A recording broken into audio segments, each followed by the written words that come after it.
Hey there, this is Matt at State of Flux, here with a review for Smallville Season 2. Hi, sorry to break in there. I guess you can call this my O face, because I was looking at what I did here, and I did a bit of a rush job. Forgot to put in a very important O right all up in here. So, this, I recognized, before you mentioned in the comments, is spelled wrong. Now it's spelled right. For the remainder of the video, it will be spelled wrong, but I'm glad this interruption happened because I also wanted to draw attention to something really cool that's happening in the bottom section below, the About Me and stuff like that, the description rather.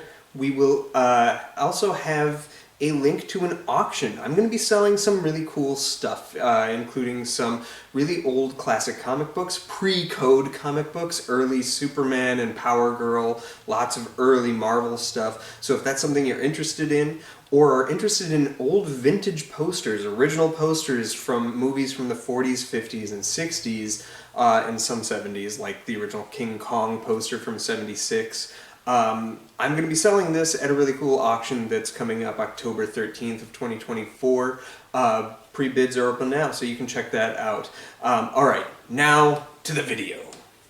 The first season of Smallville, if you remember, was full of Creature of the Week, Freak of the Week as they called them, stories. This kind of continues that trend until it doesn't. There's certainly a maturity throughout the second season of this show that is welcomed. It's not as easily consumable as the first season, which I do think really taps into the comic book element of every issue you grab has a new villain kind of thing that is sort of like comic book storytelling of old. This kind of does the mix of both that, where most episodes are wrapped up in a single episode with very little lingering storylines that follow. But you do start to see story elements that do cater through the entire season and series moving forward. This is like Lionel Luthor's blindness that takes up much of the first half of this season. This is the Martha Kent is now pregnant storyline. All the various storylines going on with the spaceship, and certainly the continuing will they won't they of Clark and Lana, and how Chloe falls into all of that. And then Lex Luthor also finds romantic interest in this season as well. Now, as I say, all of that is a maturity in the show, stronger storytelling. This, I think, is a season that has overall better writing and better episodes across the board, as I say, because there is like the beginnings of more long-form storytelling. It isn't quite as consumable and easy to pick up as that first season is. That being said, what that first season set out to ask is, are you man or Superman? And by the end of it we see how Clark starts his beginning journey of becoming Superman. Well, knowing that, going into season 2, what is season 2 really about is asking the questions of, okay, where did I come from and why am I here? And that's the main crux of this season. I think Tom Welling has grown into a much stronger actor between season 1 and season 2, and he's able to carry this storytelling. You discover this throughout the course of the season that he is struggling with the fact that he is being raised by people that aren't his biologic parents. And once he meets, in an excellent cameo from Christopher Reeve, the character of Swan, Dr. Swan, he learns and uncodes the true story behind who he is. He is the last son of a planet called Krypton that blew up, and he is now the last soul on the planet. And he is destined to rule them. Well, there's a little gray area in interpretation, and that's where Clark needs to discover something about himself. When he's destined to rule, is he going to be an evil dictator, or is he going to rule over people through help and unity? and that is what he needs to discover for himself throughout the course of the season. It's pretty solid storytelling that's expanded over too many episodes. This, in fact, has 23 episodes instead of the standard 22 that seasons had back in the day when the show aired, because they had an unpublished episode from the first season that kind of carries over into this season. But in asking these questions, we do get a firm grounding of the building of Clark into Superman. It's growing, you see it happening more and more with each episode. The cool thing that this season does also is introduce other things from the comic books that have never made it even into the film world, which is different kinds of Krypton. One of the best episodes of this season involves red kryptonite, something you see in multiple episodes this season, but in the first episode it's brought into is like just a jaw-droppingly good, and Tom Welling you can see is having a lot of fun being the bad guy.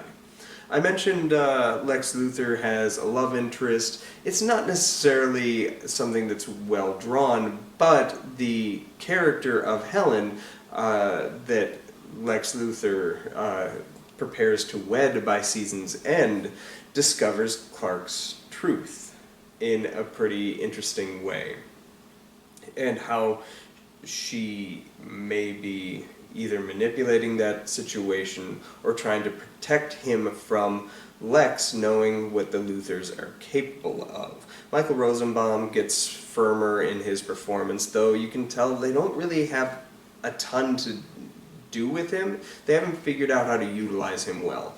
In memory, that will happen in season 3 onwards, but he's still playing more of the good guy Lex, going up against his father, who's the bad guy Luthor. John Glover becomes one of the main stars of this season until he kind of disappears for a while. But his presence is always gratifying. He is a fantastic actor. But much like the first season, the backbone of this story really rests not only with Clark, but with John and Martha Kent. And it's John Schneider and Annette O'Toole that really anchor this show. They try to step up Clark's friendship with Pete Ross, who also discovers his secret, and it kind of works and kind of doesn't. You just feel like the writers are grasping to try to handle that character and can't really figure out a good way to utilize him. And if truth be told, I don't think they ever figure it out. And it's not lost on me that he only has one more season left with us as a regular character. Likewise, Chloe, they don't seem to understand how to use her in this season either, shy of having her be part of a love triangle and creating spats with Lana, which is pretty unfortunate. Lana is given tons of episodes where she is constantly losing elements of her life, be it her stepmother, her aunt, leaves her. Her biological father is brought into play, but then leaves her. Her boyfriend, Whitney, is brought on board again, and there is a continuation of that storyline that doesn't end well. If it weren't for the fact that Kristen Kreuk is a fantastic actress, I think her storylines would fall flat, but she is really good, and you want her and Clark to get together because she sells that relationship so effing well. She, I think, is the best actress or the best of the younger actors in the show in terms of performance ability. We do continue on with the guest stars. This season we have a return from Lily Chaplin in a kind of neat episode that is in parts both good and perplexingly bad, but she sells it, as does the other guest star of that episode, so I guess I'm on board. Then you also have like half the Full House cast making guest appearances this season, sometimes in really freaking good episodes like Duplicity, and sometimes in like steroid allegory episodes where it's less good, but Zachary Ty Bryan is pretty solid in the episode. But yeah, they kicked up the guest stars this season as well. Anson Mount has an episode that I really liked. There's a whole murder mystery episode that is really good up until you can tell that the writers don't know how to write a solid conclusion to a murder mystery. But overall, this season continues the story set up in season 1 really well. You have the really rousing first episode back from the cliffhanger.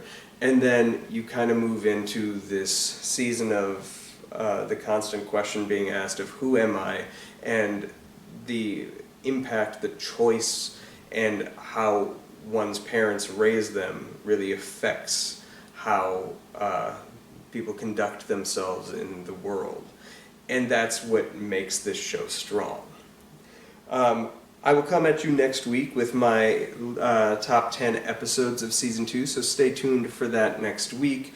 And then I'm going to take a tiny bit of a hiatus before hopping on to Season 3, which I remember being the worst season of the bunch, so we'll see where I land with that. But what did you think of Smallville Season 2? I happen to like it. It is probably a better season than the first one, though if given an opportunity, I'd watch, like, the first season just because of like the Freak of the Week format does appeal to me to some level, and there's a lot more imagination with that in a weird way.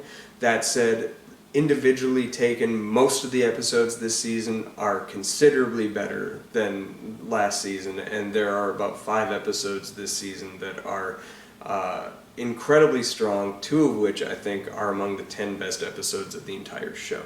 And we'll get into that more next week when I do my top 10 breakdown. But thanks for watching. Like, subscribe, follow me on TikTok. Yeah, do all that good stuff. Peace.